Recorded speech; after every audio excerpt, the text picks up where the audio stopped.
허락하신 하나님의 말씀은 사도행전 21장 27절로 40절까지의 말씀입니다.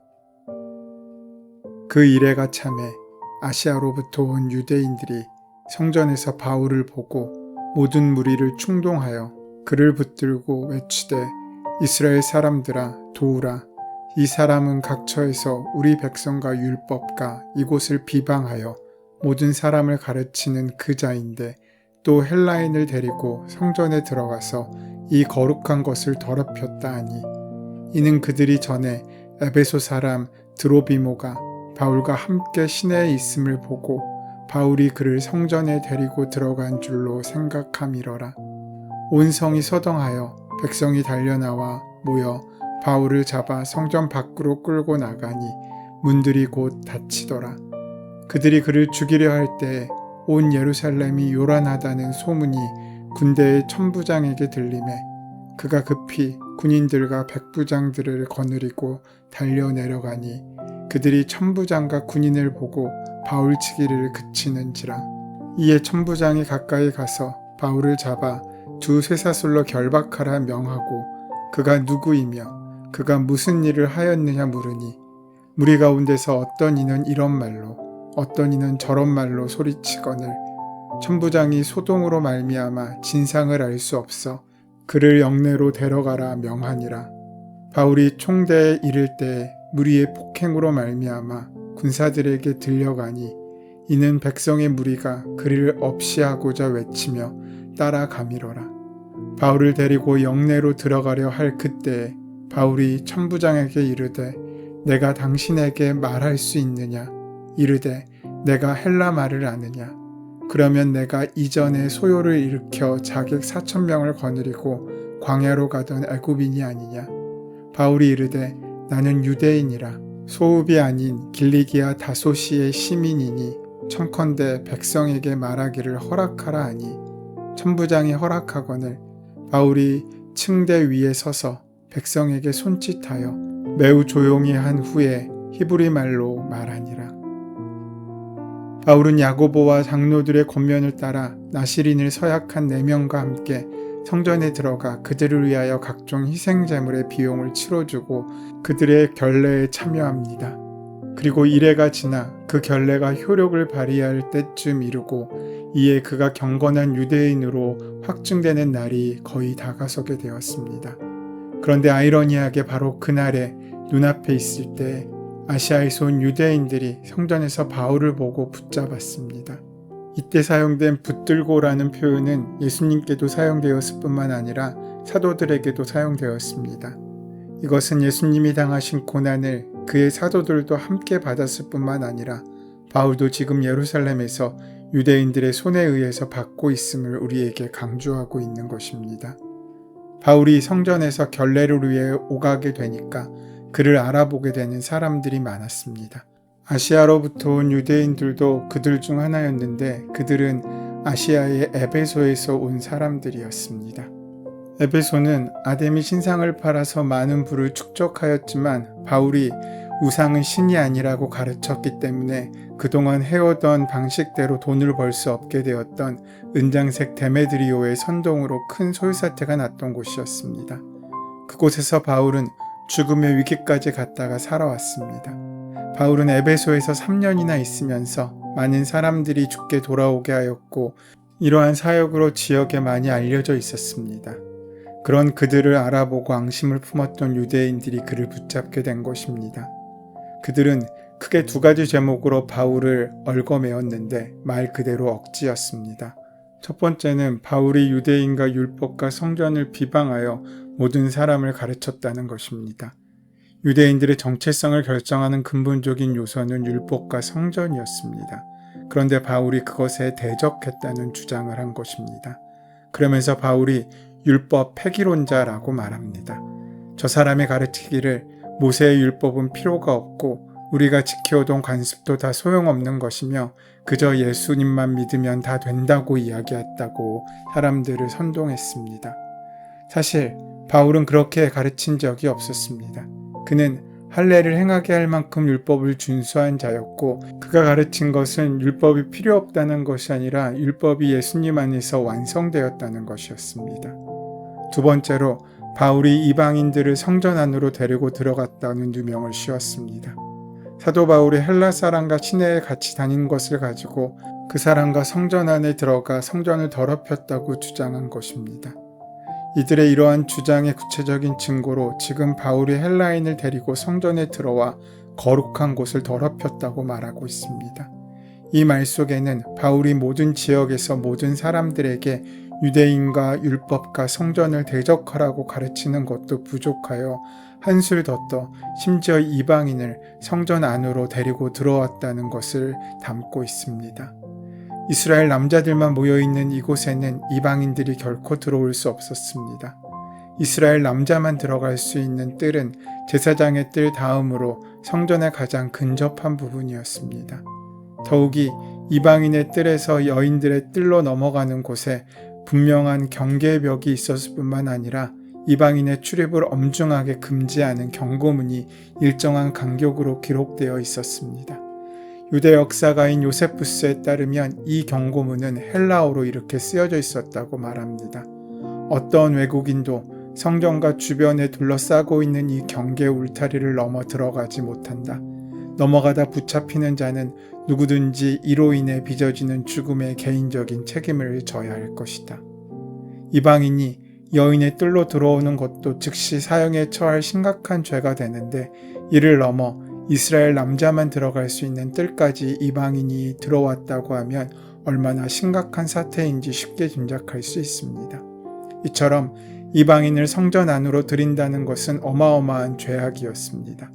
정치 구조는 로마의 종주국이었고 이스라엘은 로마의 속국이었습니다. 그래서 이스라엘에겐 재판권이 없었습니다. 생사 여탈에 관한 권한이 그들에게 없었던 것입니다. 이스라엘 안에서 일어난 자체적인 범죄라고 할지라도 로마 정부의 재가에 의하지 않으면 재판을 받지 못하고 그를 벌할 수도 없었습니다. 그러나 단 하나 로마 정부의 승인 없이도 처벌할 수 있는 예외 조항이 있었는데 그들의 고유한 영역인 성전 안에 이방인이 들어왔을 때 바로 즉시 처단할 수 있는 권리였습니다. 그러한 권한을 이스라엘에게 로마가 준 것입니다. 심지어 그 이방인이 로마 사람이라고 할지라도 그를 즉각 처벌할 수 있었습니다.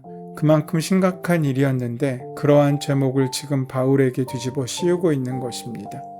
그런데 이런 바울을 향한 유대인들의 주장엔 심각한 오해가 있었습니다. 결코 바울은 이방인을 데리고 이스라엘의 뜰까지 들어온 것이 아니라 나신 서약을 한 경건한 유대인 4명과 함께 온 것이었고 아시아에서 온 유대인들은 그들을 에베소 사람 드로비모로 오해한 것입니다. 이처럼 사실 두 가지 제목 모두 오해이며 더 정확히 이야기하면 바울을 잡아 죽이기 위한 억지에 불과했습니다. 그렇다면 이 사건을 통해 붙잡아야 할 것이 무엇입니까? 원래 세상은 태생적으로 기독교에 대한 진리에 반감을 가지고 있습니다. 어두움이 빛을 싫어하듯 참 진리를 사람들은 환영하지 않습니다. 그래서 그들은 바울을 붙잡고 그의 입을 막고 싶어 했던 것입니다. 그래서 그들은 바울을 붙잡은 다음 구체적인 물증을 확보하기 위해 이스라엘 남자의 뜰에 들어오지도 않은 에베소 사람 드로비모를 찾으려고 온 힘을 쓰고 바울을 구타하면서 그가 어디에 있냐고 윽박질렀을 것입니다. 이러한 상황에 대한 보고가 로마 주둔군의 최고 사령관 천부장에게 즉시 이루어졌습니다. 이것이 가능한 이유는 로마의 주둔군이 성전의 북서쪽 모서리에 위치한 안토니아 요새에 상주하고 있었기 때문입니다. 이 요새는 30m 정도 되는 높은 망대들이 여러 개 있어서 24시간 보초를 서는 로마 군인들이 성전에서 일어나는 일을 즉시 보고 포착할 수 있었습니다. 더욱이 요새는 계단을 통해 성전 뜰과 직통으로 연결되어 있었기 때문에 로마 군인들의 출입이 아주 용이했습니다. 천부장은 바울을 잡아 2개의 쇠사슬로 결박하도록 했습니다. 아마 군인들은 한 사슬로 바울의 양손을, 다른 사슬로 양발을 묶었을 것입니다. 처음에는 그를 안토니아 요새 안으로 인도해 갈 목적이었지만 무리들의 폭력으로 인해 군인들이 바울을 들고 갔다고 기록되고 있는데 이것은 바울의 발이 결박되어 있음을 암시하고 있습니다. 바울이 결박되었다는 사실은 선지자 아가보의 예언이 그대로 성취되었음을 보여줍니다. 하지만 그렇게 바울이 체포되는 것만으로 무리들의 화가 가라앉지 않았습니다. 그들은 체포되는 바울을 쫓아가면서 그를 없이하자고, 그를 제거하라고 계속하여 외칩니다.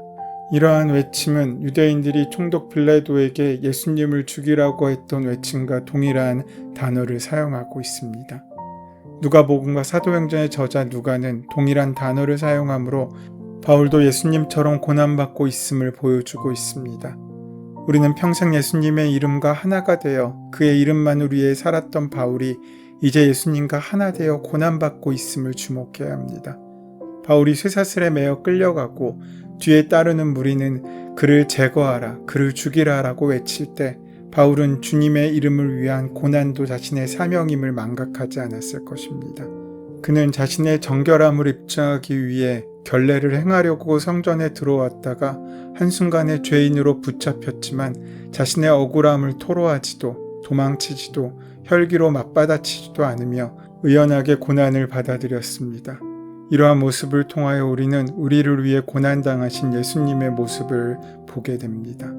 악을 악으로 갚는다면 그 자리에서 결코 예수님의 자취를 우리가 볼 수 없을 것입니다.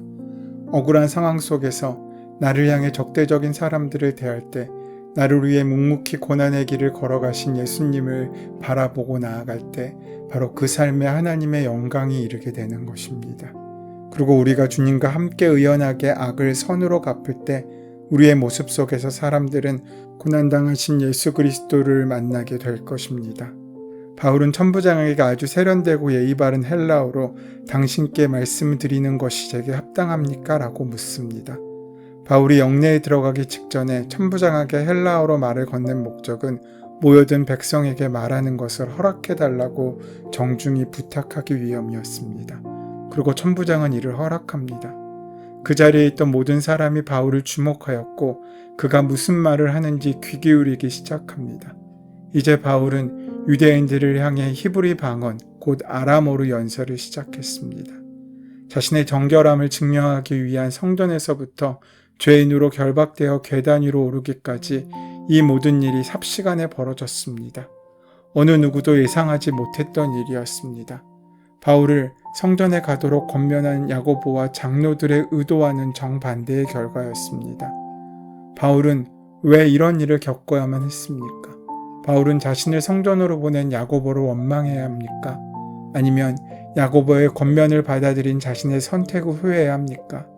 혹은 그 자리에 있지도 않은 헬라인을 찾으며 자신을 죽이려는 백성들을 증오해야 합니까? 사도 바울은 누구를 원망하지도 자신의 선택을 후회하지도 자신을 죽이려는 자를 증오하지도 않았습니다. 바울은 그 누구보다 자신이 예루살렘에서 환난당할 때를 잘 알고 있었습니다. 환난을 당할 것이 분명함에도 바울이 예루살렘에 온 이유는 자신이 당하는 환난과 매임을 통해 하나님께서 은혜의 복음을 증거하게 하실 것이 분명하였기 때문입니다. 사도 바울은 복음을 전할 때 수많은 모함과 비방과 생명의 위협을 받았습니다. 복음을 전하지 않았다면 겪지 않았을 일입니다. 이런 위기의 어려움 때문에 바울이 복음 전파를 포기하였다면 지금 우리가 예수를 믿고 구원받는 일도 없었을 것입니다. 사도 바울은 이제 예루살렘에서 체포됩니다. 이 체포로 말미암아 바울은 긴긴 속박의 세월 속으로 들어간과 동시에 로마로 향하게 됩니다. 하지만 이것은 결국 그의 사명을 이루는 길이었습니다. 우리의 삶을 통해 펼쳐진 환난과 매임 속에서 원망과 후회로 우리의 인생을 물들인다면 우리의 인생을 선하게 인도하신 하나님의 손길을 우리는 결코 경험할 수 없을 것입니다. 고난당한 것이 내게 유익이다란 시편 기자의 고백처럼 고난을 통해 우리는 주님을 더욱더 깊이 그리고 바르게 알아가게 되며 선하신 하나님은 고난을 통로 삼아 우리의 인생의 영원한 생명의 역사를 이루어 가십니다. 그 누구도 예상하지 못했던 바울의 갑작스러운 환난과 매임이었지만 바울은 천부장의 공식적인 허락을 받아 히브리어로 수많은 유대인에게 자신을 변호하면서 하나님의 말씀을 증거할 수 있는 절호의 기회를 얻게 되었습니다. 이 기회는 선하신 하나님께서 복음 증거를 위해 허락하신 놀라운 기회가 아닐 수 없습니다. 오늘도 하나님께서는 우리의 나쁘고 힘들고 어려운 상황들을 선용하셔서 오히려 하나님의 축복과 은혜와 소망을 만나는 귀한 자리로 바꾸어 주시는 은혜를 예비하셨습니다. 그 은혜를 온전히 붙잡고 살아가는 저와 여러분의 복된 하루가 되기를 소원하고 축원합니다. 은혜의 주님, 고난의 자리에서도 결코 원망과 후회로 우리의 시간을 낭비하지 않게 도와주시옵고 우리의 삶을 선용하신 하나님의 은혜를 힘입어 사명의 길을 끝까지 완주할 수 있는 우리가 될 수 있도록 역사하시고 인도하여 주시옵소서. 예수님의 이름으로 기도드립니다. 아멘. 이제 오늘 이 아침 우리에게 허락하신 본문의 말씀이 오늘 나에게 하시는 주님의 말씀으로 들려지기 위하여 오늘 본문의 말씀을 깊이 묵상하시고 함께 기도하는 시간 가지도록 하겠습니다. 함께 기도합니다.